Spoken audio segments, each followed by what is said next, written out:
Breaking free from the past, the Stoic art of letting go. Have you ever imagined waking up one morning and feeling no weight from the past pressing on your chest? No regrets that gnaw at your peace. No grudges that simmer quietly in the corners of your mind. No old wounds reopening every time you think of a certain face or moment. The idea might seem almost impossible, but it's not a fantasy. It's a path. A difficult one, yes, but one you can walk with deliberate steps, and the Stoics can be our guides. Holding on to the past is like carrying a backpack filled with heavy stones.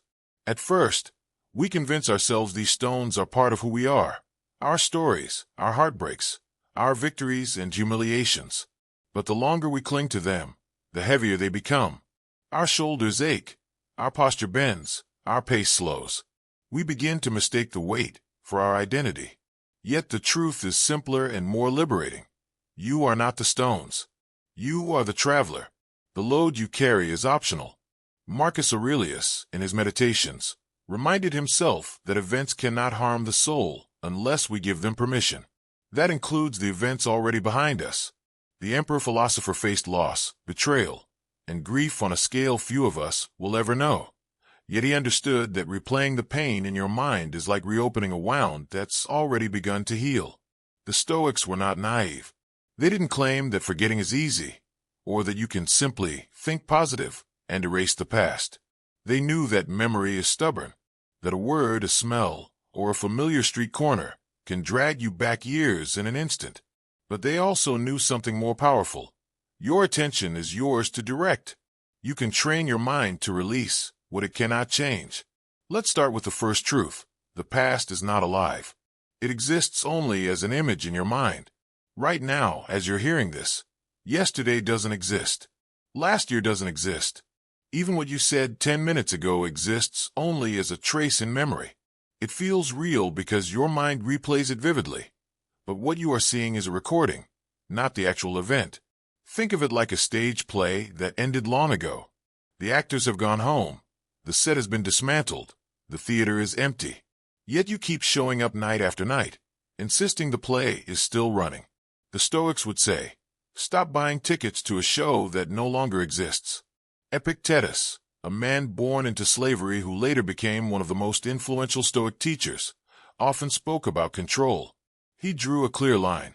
Some things are within our power, others are not. The past? It's firmly in the not category. No matter how much you argue with it, negotiate with it, or try to rewrite it in your mind, it will not bend to your will. And yet, most of us live as if the past were negotiable. We replay conversations, imagining the perfect comeback. We revisit decisions, swapping them for better ones in fantasy. We imagine alternate timelines, where we didn't make that mistake, where that person didn't leave, where life gave us a fairer hand. These mental rewrites can feel comforting for a moment, but in the end they cost us the only thing we truly own, the present. The Stoic practice is not about pretending the past didn't happen. It's about seeing it clearly, and then choosing not to drag it forward. Imagine you're walking through a vast desert. You've been carrying a large clay jar filled with water.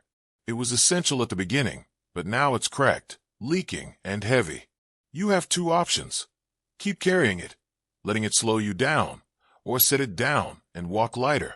The past is that jar. It once had a purpose.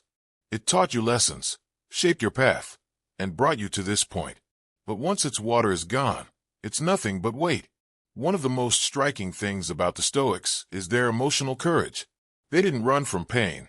They looked at it straight on, dissected it, learned from it, and then they let it be. Seneca, who lost friends, status, and nearly his life to the political games of Rome, wrote letters that still feel like they were addressed to us today. In one, he says, "What need is there to weep over parts of life? The whole of it calls for tears." It's a reminder that suffering is built into the human condition. Trying to avoid all pain is as pointless as trying to stop the wind, but carrying it forever is optional. Letting go, then, is not weakness. It's strength. It's the refusal to live twice through the same injury. When you forgive someone, you're not saying what they did was right. You're saying you will no longer let it dominate your mind. When you release regret, you're not denying your mistakes. You're refusing to let them define your future. The Stoic approach has a practical side too. It's not only about philosophy, it's about training the mind daily. Here are 3 practices you can start with. The first steps in building your own art of letting go. 1. Name the weight. Sit down and write the specific events, regrets, or grudges that still grip you. Be precise. Don't just say, "I hate my past." Say, "I regret ending that relationship," or "I resent being treated unfairly at work." By naming the weight, you begin to see it as something separate from yourself. 2. Challenge the permanence. Ask yourself, if I think about this less, does it still have power over me? Often, we believe the past has power simply because we feed it our attention. Stop feeding it, and you may be surprised at how quickly it shrinks. 3. Redirect your energy. Every minute spent in the past is stolen from the present. Replace one past-focused thought with one present-focused action. Even something small, like calling a friend, reading a page from a book, or going for a walk. This is not about distraction, it's about reinvestment. The Stoics often use the metaphor of life as a river. You can't step into the same river twice, because the water is always flowing. If you try to hold on to one wave, you'll be dragged under. The wise swimmer learns to move with the current, adjusting to its changes, knowing that resistance only exhausts you. Sometimes we cling to the past because it's familiar. Even if it hurts, it's a hurt we understand. The future is unknown, and that can feel scarier than reliving yesterday. But think about this. The past once felt unknown too. You survived stepping into it. You can do it again. Letting go doesn't mean forgetting. It means remembering without reliving. It means turning the memory into a lesson, not a prison. The Stoics believe that each experience, good or bad, is raw material. You decide whether to use it to build or to break yourself. Marcus Aurelius put it this way: the impediment to action advances action. What stands in the way becomes the way. Reframing the past through the lens of Stoic wisdom. When we speak about letting go of the past, it's easy to imagine that the process is simply forgetting. But the Stoics remind us, forgetting is not the same as freeing ourselves.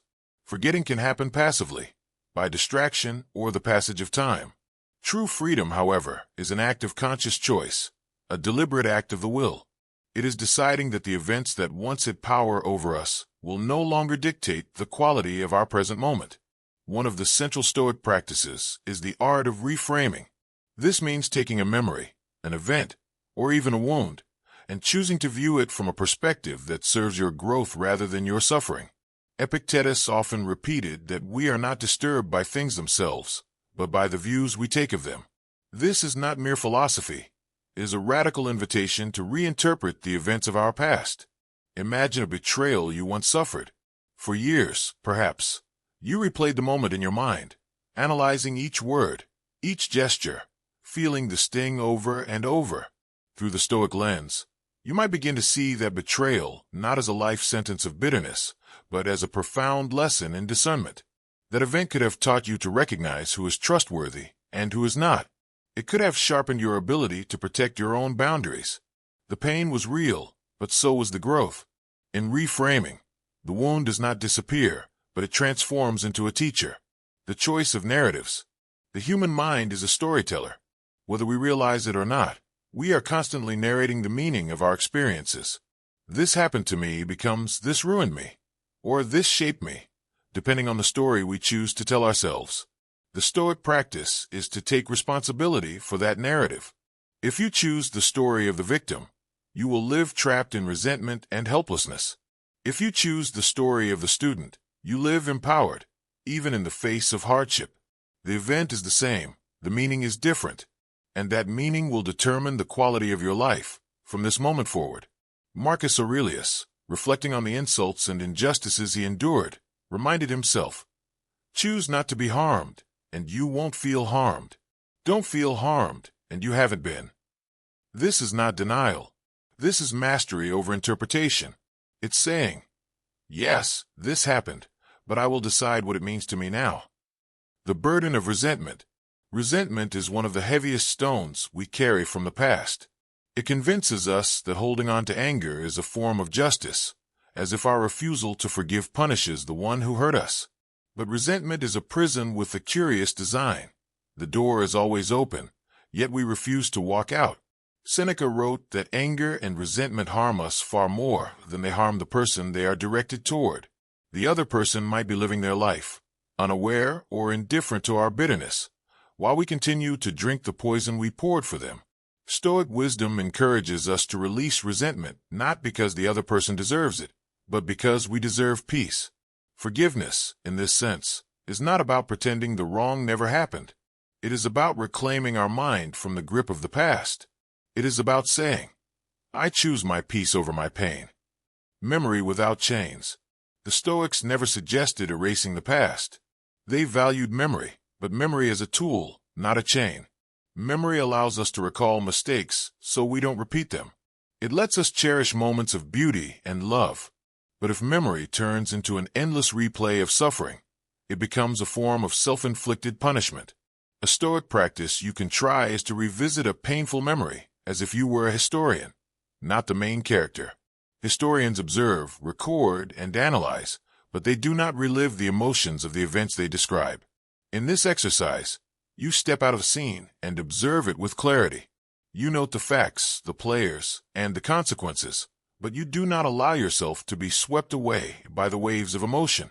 Over time, this detachment turns the memory from a wound into a fact, something that happened, but no longer controls you. The danger of identity attachment.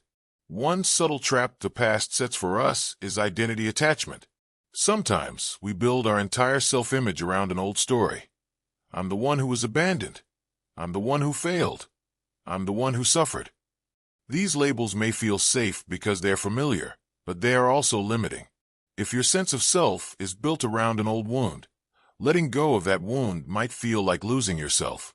The Stoics offer a different vision of identity. You are not the sum of what has happened to you. You are the sum of how you choose to respond to what happens. Your essence is in your reasoned choice, your prohairesis, as Epictetus called it, the part of you that no one can touch without your consent. By releasing the identity tied to your pain, you open space for a new story to emerge. You can choose to be the one who learned, the one who endured, the one who rose again. This is not self-deception. It is self-liberation, a daily practice of release. Letting go of the past is not a one-time act. It is a discipline. The Stoics approached this through daily reflection. Marcus Aurelius began and ended his days by examining his thoughts and asking himself whether they served virtue and peace. You can do the same. At the end of each day, take a few minutes to ask, did I replay any old hurts today? Did I allow the shadow of the past to shape my present actions?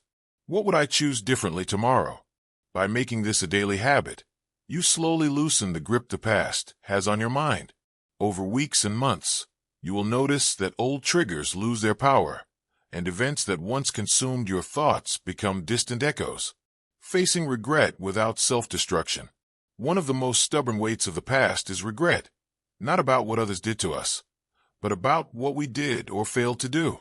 Stoicism teaches that regret, when used wisely, is a call to change, not a sentence to self-condemnation. If you acted wrongly in the past, acknowledge it honestly. Denial only deepens the wound. Then ask yourself, what can I do now to live differently? You cannot alter the event, but you can ensure that its lesson transforms your future actions.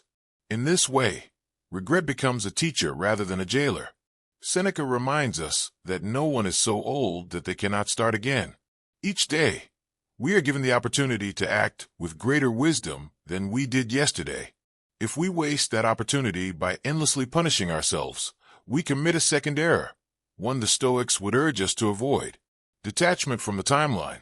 Another element in letting go is recognizing the illusion of time's control over us. The past no longer exists in reality. It exists only in our minds. When we suffer from past events, we are suffering from mental images, not from the events themselves. Epictetus would say, it is not the past that hurts you, but your opinion about the past. This realization is powerful because it means the arena of change is entirely internal. You don't need to rewrite history. You only need to reshape your relationship to it. The present moment is the only point of power you ever have. And in this moment, you can choose to drop the weight you have been carrying. Letting go does not mean indifference. A common misunderstanding of Stoic detachment is to see it as coldness or indifference. In truth, Stoic detachment is an act of love. Love for yourself, and even, paradoxically, for the ones who wronged you. By releasing the grip of the past, you allow yourself to live fully in the present, which is the only space where love, creativity, and connection can exist. When you let go, you don't erase the people or events from your life story. You simply choose to honor them without being imprisoned by them. You can still remember with compassion, still acknowledge the depth of what happened, while refusing to let it define every step you take. The freedom beyond letting go. In Stoic thought, the ultimate goal is ataraxia, a state of unshakable peace. Letting go of the past is not just about removing pain. It's about making room for this peace to settle into your soul. When you are no longer chained to yesterday, you are free to respond to today's challenges with clarity and strength. And here is the great paradox. Often, when we stop clinging to the past, it begins to offer us its gifts. We see the wisdom that came from the mistakes, the strength that came from the trials, the gratitude that came from the losses. But these gifts only appear once we stop grasping at the pain and start living with open hands. In the next part of our journey, we will move from reframing the past to building a present that is unshakable. For while the past can haunt us, it is the choices we make now, in this living moment, that shape the person we will become tomorrow. Embracing the present and moving forward with Stoic strength. Having learned to accept and reframe the past, the next step in the Stoic journey is to fully embrace the present moment. This is where true freedom lives, in the here and now. Stoicism teaches us that while we cannot control everything that happens, we always have control over how we respond. Our power lies not in changing external circumstances, but in mastering our inner world. The present moment, your true domain. Marcus Aurelius famously advised himself, confine yourself to the present. The past is gone, the future uncertain. All we truly possess is this moment, ripe with potential and choice. But modern life often pulls our attention away from now. Our minds race toward regrets or anxieties, distracting us from the only real point of influence. Imagine the present moment as a fertile garden. If you continually look backward, you miss the opportunity to plant seeds today. If your mind wanders toward future worries, you risk losing the soil's nourishment altogether. By focusing on the present, you cultivate resilience and peace, the foundation from which growth naturally arises. Mindfulness as a Stoic practice. Mindfulness, often associated with meditation, aligns perfectly with Stoic teachings. It is the practice of paying close attention to your thoughts, feelings, and bodily sensations, without judgment. This awareness allows you to observe when you're being pulled into unproductive rumination or emotional reactivity. Start by focusing on your breath, the steady, grounding rhythm that anchors you in the moment. When distractions arise, gently bring your attention back. Over time, this practice sharpens your ability to catch yourself before slipping into old patterns of regret or fear. Seneca reminds us, true happiness is to enjoy the present without anxious dependence upon the future. Mindfulness helps cultivate this happiness by training the mind to stay present and calm, taking responsibility for your responses. While external events can be unpredictable and sometimes painful, the Stoic path emphasizes that your response is always within your control. Epictetus stated, "It's not what happens to you, but how you react to it that matters." This simple yet profound truth puts the power squarely in your hands. When facing challenges, whether it's a difficult conversation, a setback at work, or unexpected news, pause and ask yourself, what is within my control here? How can I respond in a way that aligns with my values? What lesson can I learn from this experience? By answering these questions, you turn obstacles into opportunities for growth. You stop being a passive victim of circumstance and become an active agent shaping your own destiny. Setting clear values and goals. Living according to your values is central to Stoic freedom. When you know what truly matters to you, whether it's integrity, kindness, courage, or wisdom, your decisions become clearer. You're less swayed by external pressures or fleeting emotions. Take time to identify your core values. Write them down if it helps. Reflect on moments in your life when you felt most fulfilled and alive. What values were you embodying then? With your values as a compass, set meaningful goals that reflect them. For example, if family is a core value, your goals might include spending quality time with loved ones or resolving conflicts with compassion. If growth is a priority, you might commit to learning a new skill or habit. Breaking these goals into manageable steps makes progress achievable.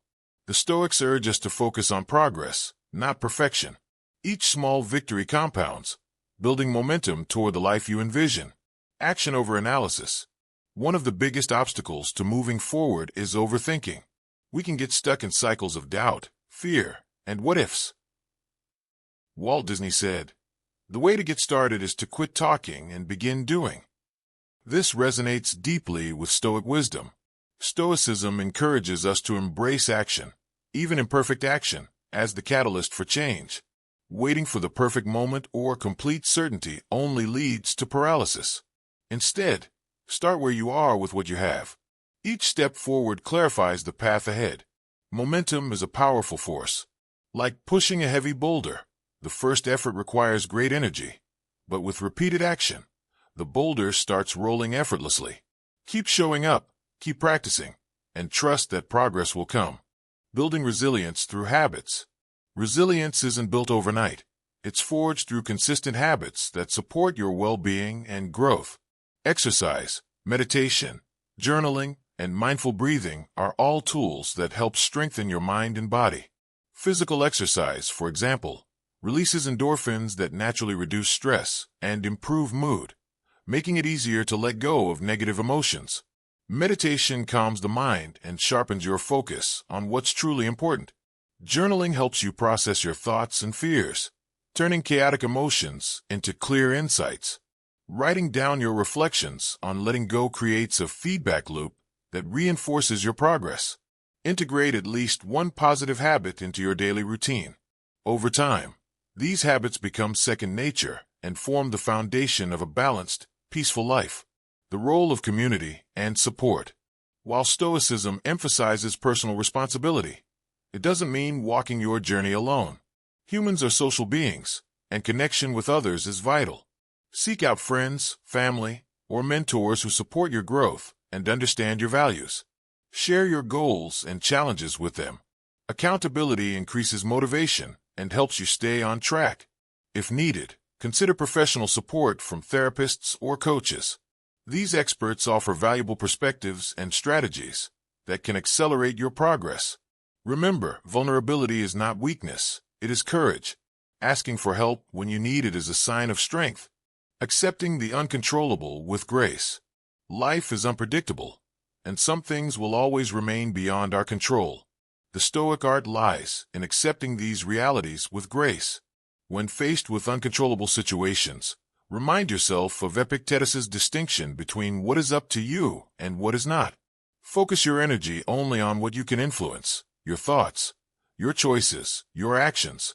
This acceptance doesn't mean passivity or resignation. It means refusing to waste energy on frustration or bitterness over things you cannot change. Instead, channel that energy into constructive efforts within your sphere of control. This shift in focus reduces anxiety and fosters peace. You are no longer tossed about by every storm, but stand firm like a rock amid the waves. Embracing change and impermanence. Another key Stoic insight is the impermanence of all things. Everything in life is in constant flux, our bodies, relationships, fortunes, and even thoughts. Resistance to change is a primary source of suffering. By embracing impermanence, you cultivate flexibility and openness. You learn to let go not only of the past, but also of rigid expectations for the future. Marcus Aurelius wrote, "Observe always that everything is the result of change, and get used to thinking that there is nothing stable except change." This mindset frees you from clinging and allows you to flow with life's currents, living with purpose and meaning. Ultimately, Stoicism is about living a life of purpose aligned with your deepest values. Letting go of the past and embracing the present creates space for meaning to emerge. When your actions reflect your principles, you experience a sense of fulfillment that external validation cannot provide. Your worth comes from your character and effort, not from applause or approval. Each day becomes an opportunity to practice virtue, courage, wisdom, justice, temperance. These aren't abstract ideals, but practical guides to facing challenges with dignity and strength. The superpower of letting go. Letting go is not a sign of weakness, but a profound act of strength. It requires courage to release old pain, to forgive, to reframe stories, and to step boldly into the unknown future. As you practice letting go, you gain control over your inner world, freeing yourself from the chains of regret, resentment, and fear. This is the essence of Stoic freedom. Your past does not define you. Your present choices do. You have the power to shape your life story anew, one of resilience, peace, and purpose. Now is the moment to begin. Take a deep breath. Release the burdens you no longer need to carry. Step forward with the strength of the Stoics who came before you, steadfast, wise, and free.